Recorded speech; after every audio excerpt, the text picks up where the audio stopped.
Hi, welcome to HR Secrets, where our goal is to get you the job. Now, starting off in this first episode, we're going to cover how to answer, tell me about yourself. This question seems simple and harmless, but let me tell you, it is the most important question to get down. Let's cover why. Now, our first point, why is this question even asked? How is it relevant? Well, this question actually does multiple things.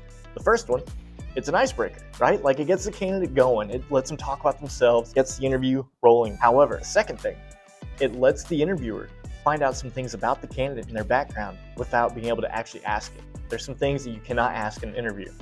So a candidate may reveal some things. It could also be bad though, because they can bring up red flags. A red flag is whenever something happens and the interviewer decides from that point on, no matter what else is said afterwards, you're not getting hired. And this is the most important question you're going to get asked because it's your first impression as well. Now, let's jump into the second point. What should I not answer with? Right off the bat, controversial subjects like politics, avoid.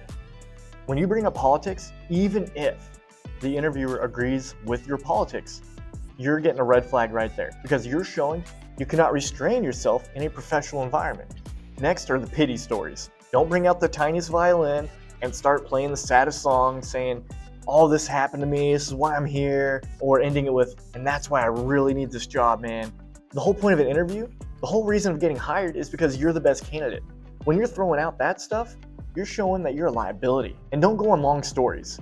Eventually the interviewer is going to start looking at the clock saying, hey, I've got more interviews to do, you're taking up a lot of my time.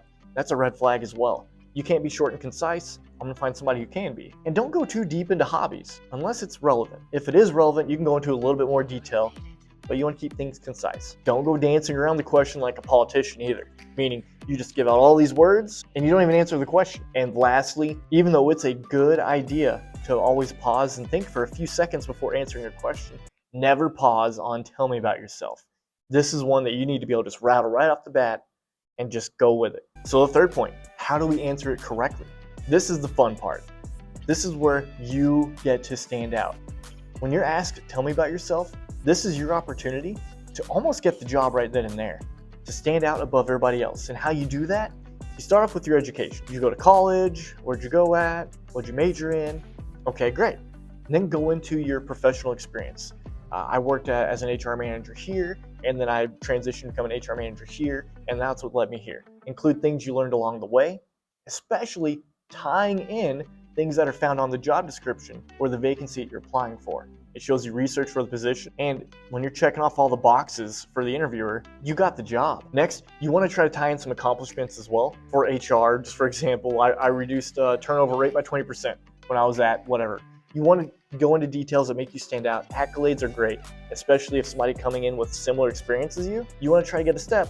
That's where the achievements can help you get a little step above. And again, be sure to tie in your skills and strengths that are posted on the job vacancy. Once again, checking off the boxes. And then end it with some motivation, some excitement. Nobody wants to hire somebody who's blah, blah, blah, blah, blah. Be energetic. Show them that you really want this job. So with all that being said, never go into an interview without having practiced this. I don't care if you're just talking to yourself out loud or you're recording yourself on a video, whatever, just practice it. You've got to get this down. If I had to pick the most important question to answer perfectly, it's this one. There you have it. With all these tips in mind, you can nail this question, get off on the right foot, and get this job. If you found this video helpful, please hit that like and subscribe button. It's going to help me grow and help other people find this content also. So thank you. Stay tuned because we'll have more coming out. Take care.